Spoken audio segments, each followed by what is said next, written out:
Today's episode is going to be a sensitive one. We have an update regarding Michael McLeod, Cal Foote, and the other players involved in the 2018 Team Canada scandal. Viewer and listener discretion is advised. Lots of difficult subjects to talk about. So without further ado, buckle up, everybody. You're Locked On Devils, your daily podcast on the New Jersey Devils, part of the Locked On Podcast Network, your team every day. Hi, this is Bryce Salvador, and you're Locked On Devils with Trey Matthews. McLeod scores! Oh, Stevens stepped up, nailed it. Brodor's got the puck. What a shot. The Devils win the Stanley Cup.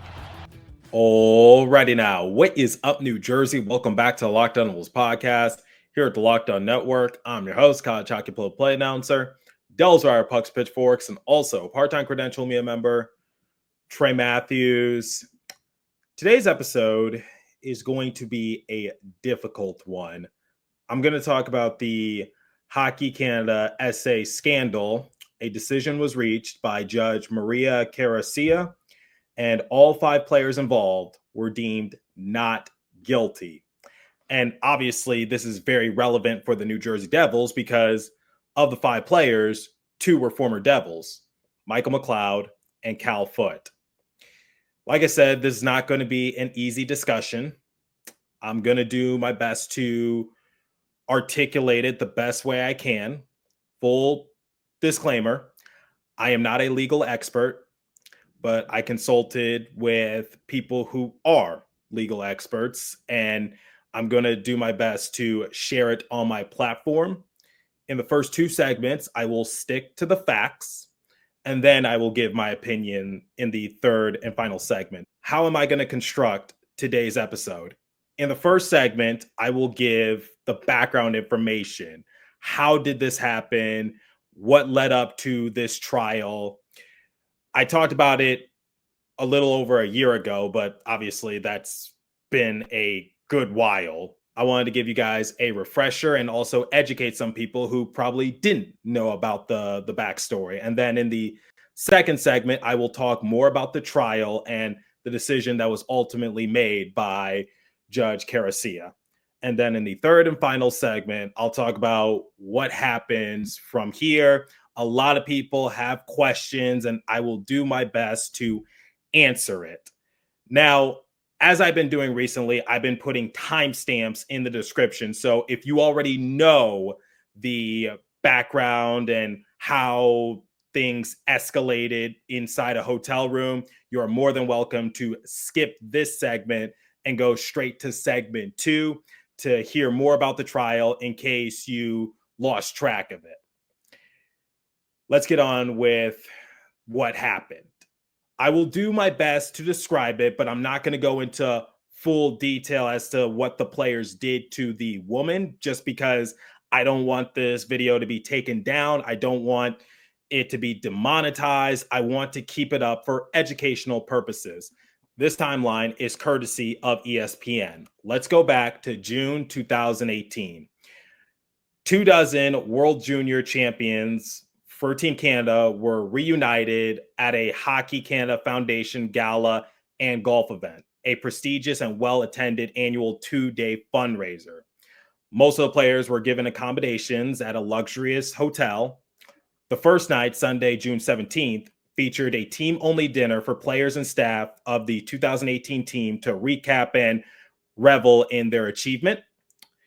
The Hockey Canada Gala began Monday, June 18th. Players spent the day making public appearances around the city and attending all sorts of events.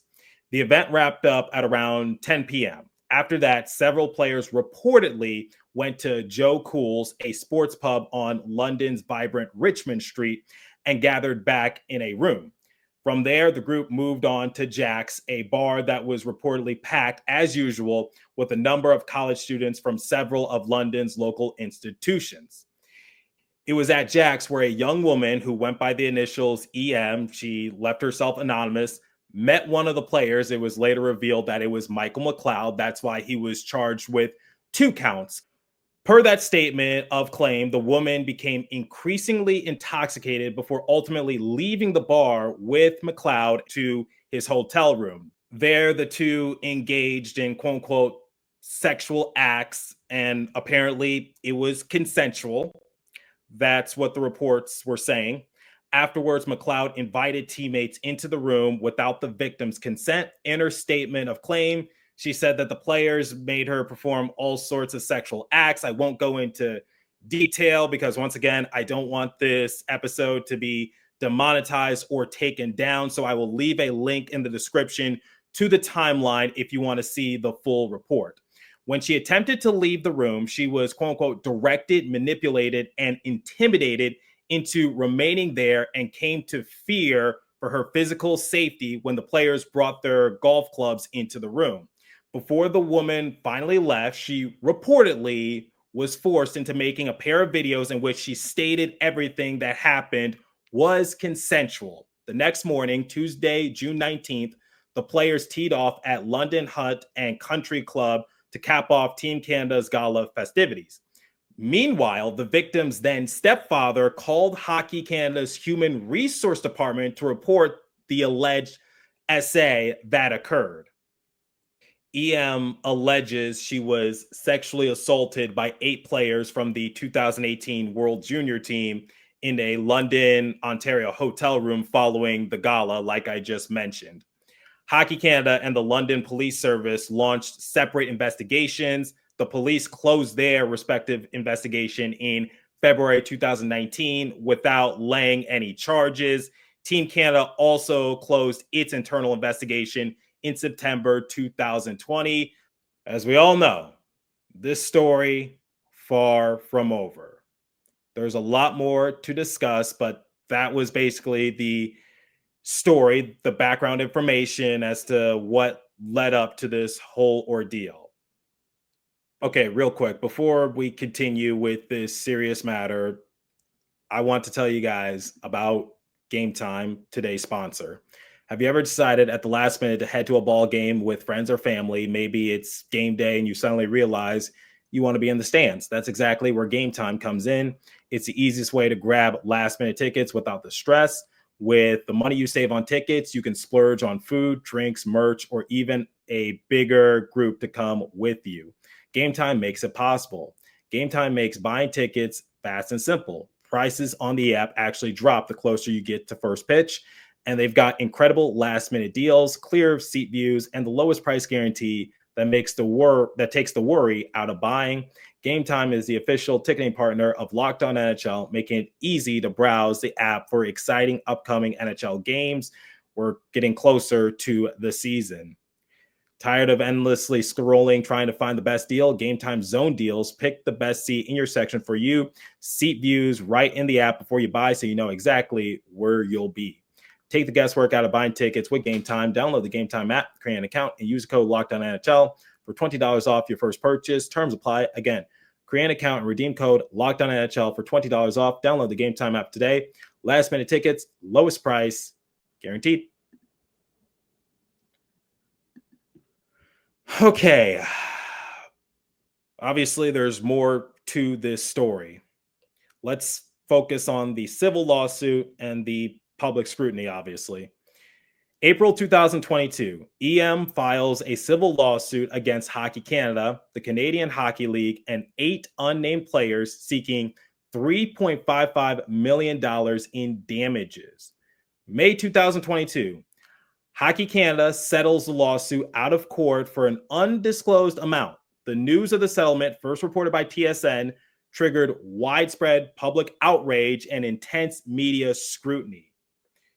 The scandal basically led to a lot of questions as to how Hockey Canada handled the situation. I remember talking about it over a year ago, and there was a lot of scrutiny against Team Canada and how they weren't really taking the proper measures to make sure that this alleged victim was getting the help she needed. And basically, it just snowballed into something bigger. It is revealed that the organization used a quote-unquote national equity fund financed in part by player registration fees to settle the sexual assault and abuse claims. This revelation, along with a lack of transparency and a perceived lack of accountability, leads to a freeze of federal funding, a mass exodus of corporate sponsors, and the resignation of Hockey Canada's CEO and the entire board of directors. So that's how everything just led into something bigger. July 2022. Due to the public outcry, the London Police Service reopened its criminal investigation. At around this time, a lot of players who were on that team were releasing statements saying they had nothing to do with the assault. But Michael McLeod was one of the few players to not release a statement, which led to a lot of speculation that he had something to do with it. But obviously, we couldn't make that determination. I remember at around that time, a lot of journalists, myself included, we were trying to get answers, but the 2022-2023 season, it was business as usual for someone like McLeod. But 2023-2024, it caught even more traction to the point where that summer during development camp, I was asking another Devils journalist, I'll leave this person anonymous, like, are the Devils making these certain signings in preparation for something big to happen with McLeod? And that person responded to me with 4 simple words. I don't know, Trey. Nobody knew what was happening. But to start the 2023-2024 season, McLeod, Foote, they were members of the Devils. They suited up in games. They played, and McLeod played really well. But come early 2024, 5 players from the 2018 team, Michael McLeod, Carter Hart, Alex Formenton, Dylan Dubé, and Cal Foote are charged with SA. All 5 pled not guilty, and they took indefinite leave of absences from their respective organizations. Lindy Ruff was asked about it. He was the head coach at the time for the Devils. He didn't speak on it. Tom Fitzgerald didn't speak on it. Nobody went into detail because at the time when it was revealed that McLeod and Foote would be away from the Devils, basically everybody knew what was happening. The fact that you had 5 players, all Canadian players, taking indefinite leave of absences from their respective teams mid-season, everybody could put 2 and 2 together and realize what was going on. And 4 players were charged with 1 count, but 1 player was charged with 2 counts. But we didn't know which player was given those 2 charges. It was later revealed to be McLeod because, similar to what I said in the first segment, he was the one who invited the woman back to his hotel room in the first place. So let's get on with the trial. The trial began a good while back this year, but obviously it took many weeks. And it was originally marked by a mistrial and the eventual dismissal of the jury, leading to a judge-only verdict. The judge, Maria Carroccia, hears a testimony from EM, who describes a prolonged sexual assault after a night of drinking. The defense, in turn, questions her credibility, highlighting inconsistencies in her testimony and presenting videos where she appears to consent. I talked about it in the previous segment, and I talked briefly about it with Matthew Blittner when he appeared on this show.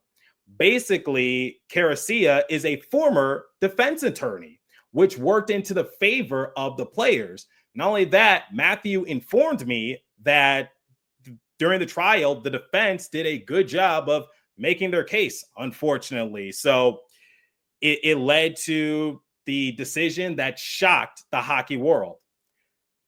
A few days ago, Judge Carroccia acquits all 5 players, stating that the prosecution could not meet the burden of proof and that the compliance allegations lacked the credibility needed to justify the charges. So all players were deemed not guilty. I kid you not. Here are some actual quotes from Carroccia. I do not find the evidence of EM to be either credible or reliable. Crown cannot meet on us on any counts. In this case, I found actual consent not vitiated by fear. She also said that EM had a tendency to blame others. Some of her testimony was proven wrong when compared to video evidence. Here are some of the biggest things for me. Literally, this is a quote. In my view, the plaintiff exaggerated her intoxication. And she also said, in regards to the group chat that was made between the players when discussing all of this on the night of the assault, she said, quote, the Crown suggests that the players concocted the evidence. I disagree with the characterization. They were recounting their recollections. Wow, I found that somewhat shocking. A lot of people have a lot of questions. Will the players return to the NHL? Was this the right decision? Like I said, I'm just sticking with the facts for the time being. I'll talk about my personal thoughts in the next segment. But if you're curious, Gary Bettman released this statement. He said, the allegations made in this case, even if not determined to have been criminal, were very disturbing, and the behavior at issue was unacceptable. We will be reviewing and considering the judge's findings while we conduct the analysis and determine next steps. The players charged in this case are ineligible to play in the league. So there was a lot of rumors saying that Carter Hart was going to sign with the Oilers. A lot of people on the Devils discourse were saying, oh, the Devils should reunite with McLeod. Well, it's not going to happen. At least not for now. All players are still ineligible to sign with a team. But here's where things might get a little murky, because the NHL Players Association also released their own statement and said Dylan Dubé, Cal Foote, Alex Formenton, Carter Hart, and Michael McLeod were acquitted of all charges by Justice Carroccia of the Ontario Superior Court. After missing more than a full season of their respective NHL careers, they should now have the opportunity to return to work. The NHL's declaration that the players are, quote unquote, ineligible to play pending its further analysis of the court's findings is inconsistent with the discipline procedures set forth in the CBA. We are addressing this dispute with the league and will have no further comment at this time. So, yeah, there's going to be a bit of a fight when it comes to maybe reinstating these players, because here are the facts. Once again, I'm just sticking with the facts. This is not my personal opinion, but if I had to make an educated guess, I think here's how the Players Association is viewing it. These 5 players, sadly, were not the first, and they won't be the last to be accused of doing something. As we all know, there have been players in the past who have been accused of doing a lot of things, and they still got to continue with their respective playing careers. And it won't be the last time that it happens. Like I just said, it's unfortunate, it's sad, but I think that's the point that the Players Association is trying to make. So we'll see if the players are reinstated, but yeah, it's going to be a bit of a fight. And that's how this whole thing led to this. And I know a lot of people, myself included, have a lot of questions, and I'll do my best to answer it. Okay.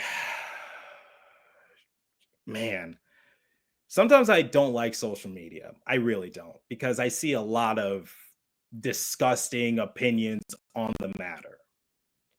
And I'm trying my best to articulate this as a journalist, as a content creator, because I understand that I have an important platform and it is my inferred fiduciary duty. It is my responsibility to share it with you guys, so that way you guys are also educated on the matter.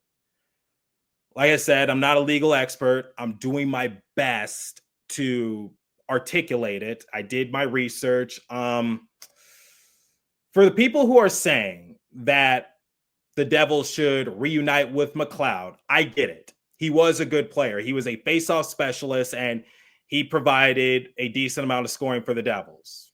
He was a solid player, but I really don't care about that. I would use some choice words if I was on a different platform. But let me just put it this way. I won't lose any sleep if the Devils don't bring back McLeod. But here are 3 reasons why I don't think McLeod is going to be back in a Devils uniform, at least not for the foreseeable future. Never say never, but here are 3 reasons. The first reason is, like I said in the previous segment, the Devils can't sign him because all 5 players are still ineligible to sign with a team. They're still banned from the league by the commissioner. And I get that the Players Association is going to try to fight against that, but that might take a while. I don't think it's going to happen within a matter of days or a matter of weeks. This is going to take some time, if you ask me. I could be wrong. I have no inside information on this, but that's going to take a good while. Reason number 2, I don't think Tom Fitzgerald is keen on bringing back McLeod after everything that he kind of put through the Devils. Guilty or not guilty, this was still a headache. It was a PR nightmare, and it was really hard for not only myself to cover, but I think I speak for a lot of other journalists. This is a very difficult and sensitive subject to talk about that I wish I could just talk about hockey, but for something like this, I can't. And there are some things that are just bigger than hockey. This is just me speaking from the heart. I barely have any notes on this, but I don't think Tom Fitzgerald is too keen on bringing back McLeod because he was asked about McLeod before, and he sort of danced around the question, and rightfully so. Also, I think this is something you would have to consult with the team about. Like, I think ownership would have to approve it. I think leadership on the Devils roster would have to approve it. So I think they would have to have a conversation with Nico Hischier, Jack Hughes, Jesper Bratt, Andre Palat, some of the other veterans on the roster saying, hey, would you be open to bringing him back? And we can go through the necessary measures. You can't just say like, oh, re-sign McLeod, and then all of a sudden you just have the Zoom media availability like you usually do. No, that it's not going to go down like that.